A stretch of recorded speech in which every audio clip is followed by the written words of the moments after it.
The desert had fallen silent. The kind of silence that comes only before something wild. The sun had just slipped below the mountains, leaving behind a red-orange glow that bled into the sky. Dust danced across the empty plain, and from far away came the lonely cry of a wolf.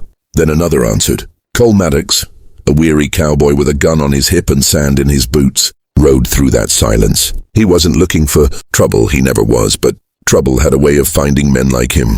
His horse, a chestnut mustang named Dust, snorted nervously as the wind carried a new sound, the faint echo of a scream.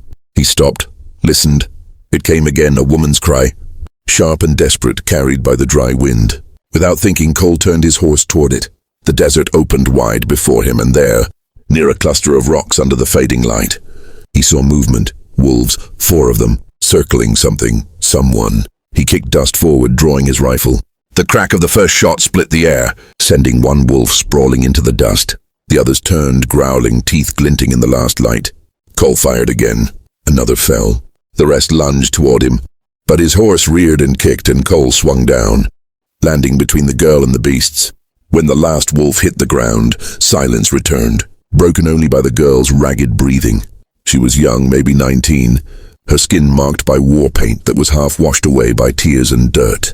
Her dress, made of soft beige hide and fringes, was torn at the shoulder, blood trickling down. A single feather was tangled in her long black hair. She stared at him wide-eyed, not with fear but something else. Pride, defiance, gratitude, mixed with disbelief. "You're safe now," Cole said quietly, lowering his rifle. She didn't answer, only watched him like she was measuring his soul. Then slowly she whispered something in Apache that he couldn't understand. Her eyes softened as she reached toward him. He stepped closer. "You hurt bad?" Her gaze fell on his holstered pistol, then back to his eyes. "You kill wolves," she said slowly, her accent thick but her meaning clear. "Had to," he said. "They'd have killed you." She looked down, then back at him. "You saved me," she said. "Now you belong to me." Cole blinked, unsure if he'd heard her right. "Beg your pardon." She stepped closer, her finger touching his chest, right over his heart.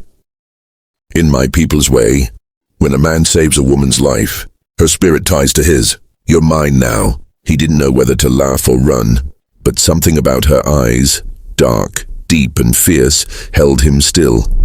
"What's your name?" he asked. "Tallulah," she said. "Means leaping water." "Well, Tallulah," he said with a faint smile, "I reckon I didn't plan on being claimed tonight." Her lips curved into the smallest, most dangerous smile he'd ever seen.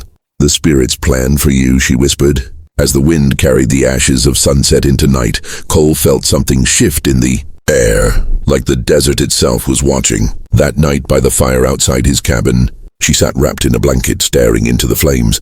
He couldn't stop looking at her. Every move she made was quiet, graceful, wild. He wanted to ask her what she was running from, but part of him was afraid to know.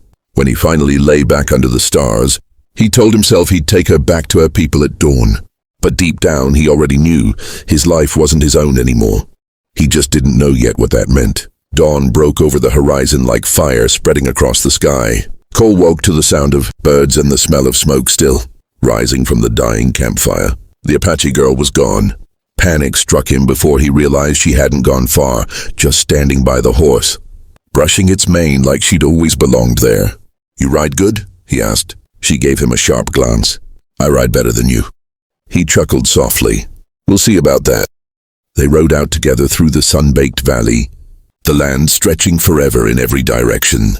She told him about her village, how white raiders had attacked, how she ran until her feet bled, how the wolves found her before the night did. Cole didn't interrupt. He just listened. Every word she spoke felt like something ancient, something carved into the wind long before he was born. When they stopped by a stream to rest, she washed the blood from her shoulder. Cole knelt beside her, wetting a cloth. "You're lucky I came when I did." She looked at him, her eyes reflecting sunlight like amber. "No," she said. "You're lucky. The spirits chose you." "Chose me?" he said. "For what?" She smiled. "To walk beside me. To protect what you don't yet understand."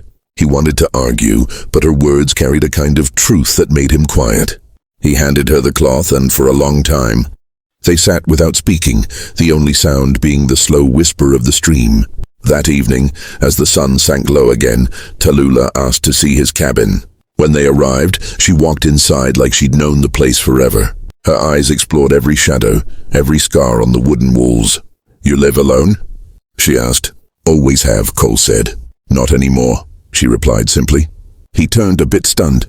"What do you mean, not anymore?" She walked up to him, standing close enough that he could feel her breath. "You saved me. The wolves took my past, but you gave me back my life. The spirits don't give such gifts twice." He looked down at her hand as she reached up and traced the edge of his jaw. Then her finger pressed gently against his lips, the same gesture from that night. "You're mine now," she said softly, her eyes never leaving his. In that moment, the desert outside seemed to fade. The wind went still. The fire crackled between them, throwing light and shadow across their faces. Cole didn't know whether what bound them was fate, magic, or something far more dangerous, but he didn't care anymore. He was hers,